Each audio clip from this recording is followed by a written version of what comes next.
लोग रखते हैं आजकल, ना कोई अर्थ है ना कोई महत्व है। नाम कौन बताता है? गूगल बाबा। कौन नाम बताओ था? गूगल बाबा। ना यूनिक, पूरा यूनिक, न भूतो न भविष्यति, न आज तक कभी किसी ने रखा हो, न कोई सुना हो, न कभी सुन पाएगा। एक जगह हम गए कथा गाने बहुत पहले, तो एक छोटा बच्चा था, बुला के पूछे क्या नाम है? बोला पिकुम। मैं क्या नाम है? क्या नाम? बोले पिकुम पिकुम। था रात को भैया लोग बैठे थे, एक जगह गुरुजी गए, घर वालों ने कहा गुरुदेव बच्चा हुआ, इसका नाम रखिए। गुरुजी पूछे क्या अक्षर पड़ा है? तो बोले पंडित जी बोले पू अक्षर पड़ा है। गुरुजी बोले अरे धन्य है, क्या बात है, बड़ा सुंदर अक्षर पड़ा है। आज से इनका नाम पू से पुरुषोत्तम होगा, इनका नाम पुरुषोत्तम होगा। कितना सुंदर है। बोला हाँ, बुलाते हैं पुल्लू। पुल्लू बेटा बाहर निकलो।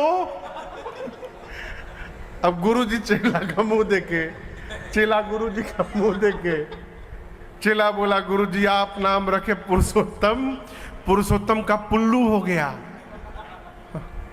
गुरुजी नाम रखे गए शालिग्राम, शालिग्राम का सुल्लू हो गया। क्यों करते हैं ऐसा? है आपको एक घटना सुनाऊं। अजामिल महापापी था, महापापी। उसकी पत्नी भक्ता थी। सरकार ठीक बोल रहा हूं ना? पत्नी एक महात्मा के पास गई और रोते रोते कही सरकार मेरे पति का उद्धार कैसे होगा, वो तो पाप में गति करते हैं। महात्मा ने कहा कि काम करना, तुम्हारी जो संतान होगी ना, जो पुत्र होगा, उस बेटे का नाम नारायण रख देना। अजामिल को बेटा हुआ। भागवत जी का प्रसंग है, भागवत जी में है ना, भागवत जी का प्रसंग है, श्रीमद् भागवत जी की कथा में आता है। अजामिल को बेटा हुआ, उसका नाम रखा नारायण। पापी था वो, लेकिन अपनी बेटे को बहुत प्रेम करता था। और आपको बताऊं, उसके जब प्राण निकलने का समय आया ना, तो अपने बेटे को बुलाने लगा, नारायण कहाँ हो? हे नारायण कहाँ हो तुम? हे नारायण एक बार मेरे सामने आ जाओ, नारायण कहाँ हो तुम? वो बुला रहा था अपने बेटे को, लेकिन कौन आया पता है? साक्षात भगवान नारायण के पार्षद आ गए उसको लेने के लिए। अब यदि वो अपने बेटे का नाम पुल्लू रखा होता तो क्या भगवान आते? कहते महाराज नहीं, नाम तो अच्छा रखे, पुकार का नाम एक रख लिए घर में। क्या नाम रखे पुकार का? भी कोई मिला हमसे? कौन मिला पता नहीं रखे हैं। हाँ।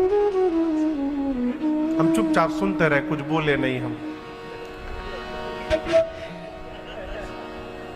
हुआ पर बार बार आवत है, इसलिए मेरी प्रार्थना है ये गधों की दौड़ में हम भी न दौड़े। आंख में पट्टी बांधेंगे, नाम रखिए, भगवान के नाम रखिए।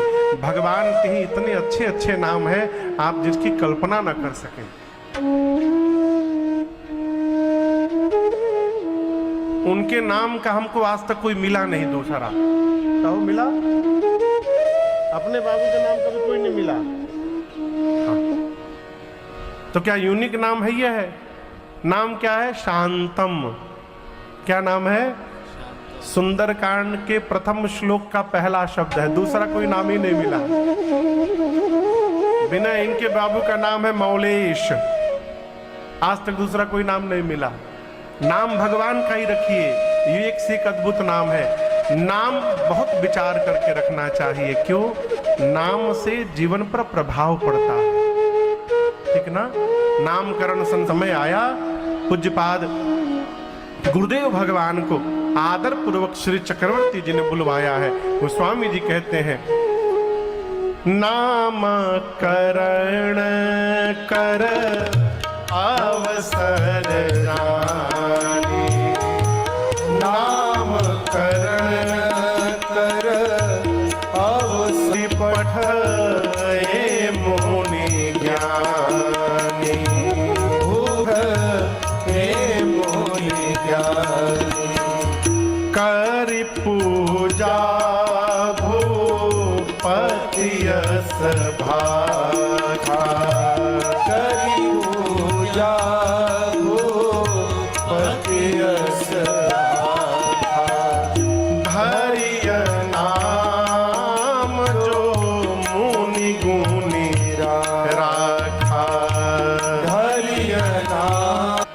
सबसे पहले श्री दशरथ जी की गोद में श्री रघुनाथ जी विराजमान थे।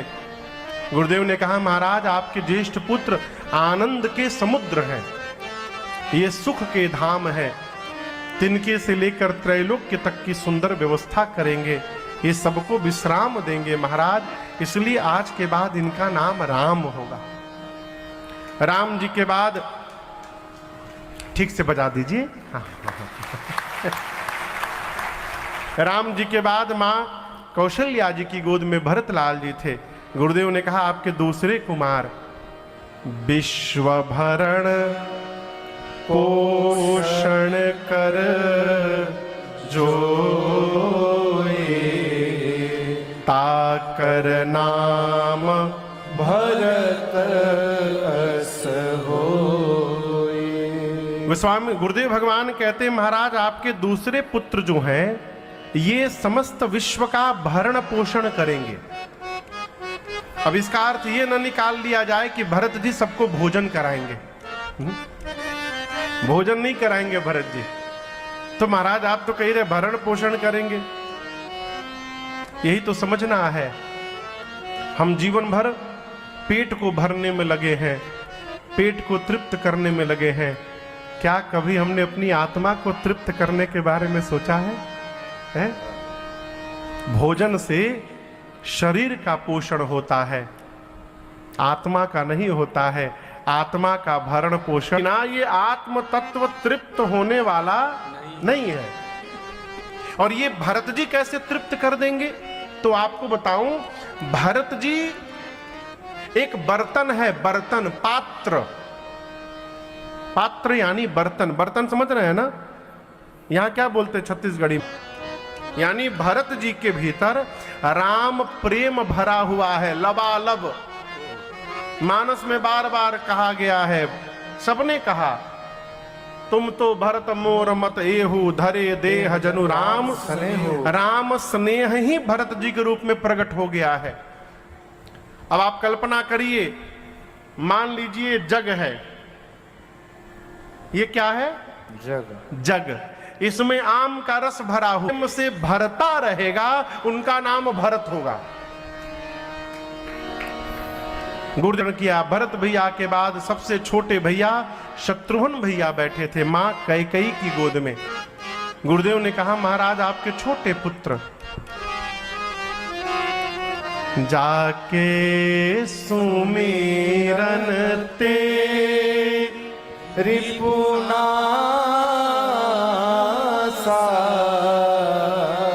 नाम शत्रुघ्न वेद प्रकाशा। गुरु जी ने कहा कि आपसे सबसे छोटे कुमार ये वो हैं महाराज, जिनके नाम का स्मरण कर लिया जाए तो शत्रु समाप्त हो जाए। ये बड़ा अटपटा विषय है। शत्रुघ्न भैया के नाम से शत्रु मर जाएंगे, ये कैसे संभव है? शत्रुघ्न जी तो किसी को मारे ही नहीं है, वो तो अयोध्या में रहे। मारा किसने? राम जी लक्ष्मण जी ने बाहर जा करके। लेकिन आपको बताऊं, शत्रुघ्न जी ने जीवन में केवल एक ही बार मारा है। और किसको मारा है पता है? मंथरवा को। पकड़ा मंथरा के बाल को शत्रुघ्न महीना, घसीटा, मारा 1 लाख कुबर पर। राम लक्ष्मण जी बाहर के शत्रु को मारे थे, और शत्रुघ्न भैया कहा के शत्रु को मारे? भीतर के शत्रु को, जो घर के भीतर बैठे थे। बाहर के शत्रु से डेंजरस घर के भीतर वाला शत्रु होता है। कल्पना करिए, बाहर आप किसी से उधार ले लिए तो वो तब मिलेगा जब आप घर के बाहर जाइएगा, और घर के भीतर यदि उधार ले लिया आपने तो कहाँ जाइएगा? आंख खुलते दिखाई पड़ेगा। सीताराम कब मिलेगा? घर का समाप्त शत्रु करना आवश्यक है। अब इसमें और भीतर प्रवेश किया जाए तो हमारे घर के भीतर के शत्रु कौन है? काम, क्रोध, मद, मोह, लोभ और मत्सर, ये हमारे शत्रु हैं। सब इन्हीं में परेशान है? ये मरेंगे कैसे, शत्रुघ्न भैया के नाम से। क्यों? जिसका नाम लेते हैं, मैंने आपको सुनाया था 2 दिन पहले, हम जिसका नाम लेते हैं उसका स्वभाव हमारे भीतर आता है। शत्रुघ्न भैया श्री रामचरितमानस के मौन पात्र हैं, बोलते नहीं हैं। और ये बहुत अद्भुत कला है। जिसको मौन होने का ढंग आ गया ना, उसके कई शत्रु अपने आप समाप्त हो जाएंगे। अच्छा आप बताओ, अश्विनी बाबू आप हमसे झगड़ा करने आ गए, आप करेंगे नहीं हम मानते हैं, लेकिन बनाइए है, इनका नाम आज से शत्रुघ्न होगा। अब सबसे अंत में मां सुमित्रा की गोद में लक्ष्मण भैया बैठे थे। गुरुजी ने कहा, लक्षण धाम राम प्रिय सकल जगत आधार, गुरु वशिष्ठ तेहि राखा लक्ष्मण नाम उदार। गुरुदेव ने कहा, आपके तीसरे कुमार समस्त शुभ लक्षणों के धाम हैं, राम जी के प्रिय हैं, ये शेष अवतार है महाराज। आज के बाद इनका नाम लक्ष्मण होगा। पूरी सभा एक स्वर में बोली, बोलिए रामलला सरकार की जय, बोलिए भरतलाल सरकार की जय, बोलिए लखनलाल सरकार की जय, बोलिए शत्रुघ्न लाल सरकार की जय। गुरुदेव ने नामकरण किया, कहा महाराज आपके चारों कुमार चारों वेद के सार तत्व हैं, मुनियों के धन हैं, भक्तों के सर्वस्व हैं, शंकर जी के प्राण तत्व हैं। इसी बीच बधाई गाने वाले आ गए। यहाँ पत्थल गांव में बधाई गाने वाले आते हैं, बेटा बेटी होने के बाद आते हैं। आप समझ रहे हैं हम किसको बोल रहे हैं? हाँ।